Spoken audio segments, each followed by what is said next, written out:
네, 종합감사인 만큼 일단 우선 전체적인 소회를 좀 말씀드리겠습니다. 이번 국감 거치면서 솔직히 저는 이 정부의 경제 정책을 세 가지로 규정할 수밖에 없어요. 첫 번째 무비전, 두 번째 무책임, 세 번째 무능력입니다. 그러니까 현 정부가 말하는 경제가 지금 무엇을 말하는 건지, 어떤 방향으로 가겠다는 것인지 도대체 제가 알 수가 없어요.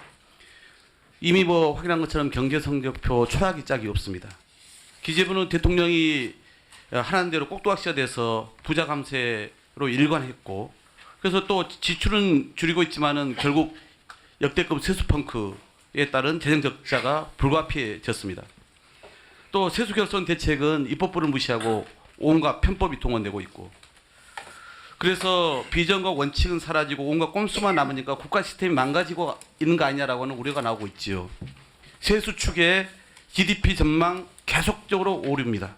또 부처 간의 정책 혼선 이루 다 말할 수가 없지요. 이런 상황에서 올해 법인 파산 신청 건수 역대 최대치를 경신할 겁니다. 또 중소기업 정책자금 대출 부실률과 회수율도 코로나19 때보다 더 심각한 상황입니다. 한계 기업 늘면서 정책자금 못 갚는 기업 역대 최고치입니다. 이게 우리가 좀 맞닥뜨린 현실이에요. 그래서 저는 우선 현 정부의 건전재정 기조와 관련해서 먼저 물어보겠습니다. 윤석열 정부는 코로나19 팬데믹 이후에 우리나라 성장률 끌어올리는 데 실패했습니다. 2022년 3분기 이후에 9개 분기 평균 성장률 1.9%에 불과합니다. 반면 문재인 정부는 팬데믹 기간 동안에 2.1% 양호한 성장률 기록했죠. 윤석열 정부 중과의 갈등을 통해서 외교 통상 정책 실패했습니다. 그래서 2023년 2분기까지 첫 4분기 동안 순수출이 성장률을 1.7%포인트 떨어뜨립니다. 23년 3분기 이후 수출은 어느 정도 회복됐지만은 민간 부분의 내수 부진으로 성장률이 0.9%포인트 떨어집니다.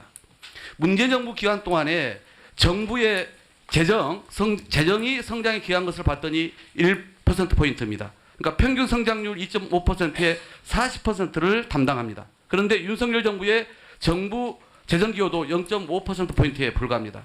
즉 평균 성장률 2%에 20%만 기여하고 있는 겁니다.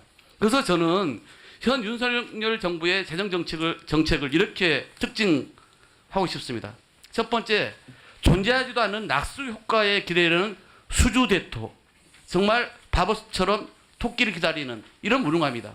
두 번째, 부자 재벌 특권층을 위한 일방적 감세로 조세정의 그리고 재정의 기초가 무너뜨려지면서 각자 돌생을 부추기고 있다. 세 번째, 고리적의 재정 건전성 이념에 사로잡혀서 결국은 긴축으로 일관하면서 경제 상황 관리에 실패하고 있다. 또 네 번째, 감세와 경기 악화로 재정 자원이 최소화된 것을 자초하고도 민생 지출은 옥죄는 그런 신자유주의의 전형적인 야수 굶기기 정책으로 일관하고 있다. 이렇게 저는 평가를 할 수밖에 없습니다. 그래서 이제 장관님께 좀 여쭤볼게요. 우선 국가재정법 제1조 내용 혹시 아실까요? 네, 지금 네, 보고 나와 있습니다. 있죠. 네. 그런데 저는 이 국가재정법 목적 조항에는 재정 건전성, 이 건전 재정이라고 하는 표현, 여기에 과도하게 집중하고 있어서 국민의 기본 생활이라든가 국가의 장기적인 성장 동력 이런 거에 대해서 보다 유연하고 효율적으로 법적 뒷받침을 못하고 있다고 봅니다. 노벨 경제학상 이번에 받은 분들 아시잖아요. 이분들이 이제 두 교수가 한국이 민주화 이후에 경제 발전 속도가 빨라졌고 더 건강한 방식으로 발전했다고 강조하면서도 포용적인 제도를 구축해야 더 강력하고 더 지속 가능한 성장을 이룰 수 있다. 이렇게 언급을 했습니다. 그래서 저는 윤석열 정부가 건전재정을 앞세우면서도 건전재정 구현에는 실패하는 이유가 부유층 감세는 훨씬 적극적이면서 재정은 오히려 소극적으로 또 운영함으로써 그런 포용성은 상실하고 또 경제 역동성은 현재 훼손되고 있기 때문에 그런 거다라고 저는 진단을 합니다. 그래서 감세와 긴축 재정만으로는 대한민국이 처한 구조적 문제를 해결할 수 없습니다.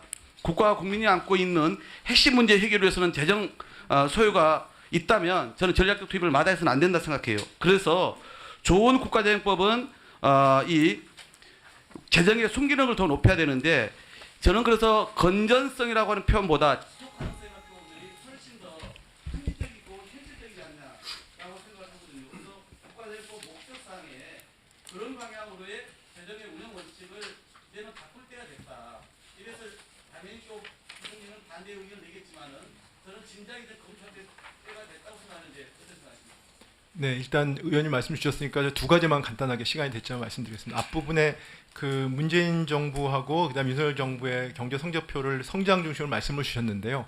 그 부분은 간단히 말씀을 드리면 경제의 지속 가능성, 예를 들어서 성장은 일부 코로나 시기의 과잉 유동성 공급을 통해 성장 수치는 올라갔지만 지난 정부 동안은 국가 채무, 가계부채, 부동산 PF, 부동산 가격 모두 올라갔다고 보여집니다. 저희가 판단하기에는 그 부분들은 지속 가능성이 떨어졌다. 그렇기 때문에 윤 정부 들어와가지고 그런 지속 가능성을 높이기 위해서 재정의 지속 가능성에 방점을 뒀다는 것이고요. 그다음에 시장의 부동산 가격이나 가계부채나 국가부채 연착륙에 방점을 뒀다. 이런 말씀을 드리고, 그리고 두 번째는 좀 철학의 차이는 있습니다만 재정의 역할에 있어서 재정을 통한 경제 성장보다는 민간 중심의 경제 성장이나 혁신을 추구하고, 다만 재정도 지속 가능성을 유지하지만 일반적으로 지금 우리 경제 상황이 일반적인 재정의 확대를 통한 그 부양보다는 재정에 저희도 적극적 역할이 필요하다고 생각합니다. 다만 어떤 취약계층, 취약 부분을 통해서 타겟 중심으로 해서 재정에 적극적 역할을 해야 되고, 그 부분에 대해서 의견을 주시면 저희도 그건 적극적으로 수용을 하겠습니다만,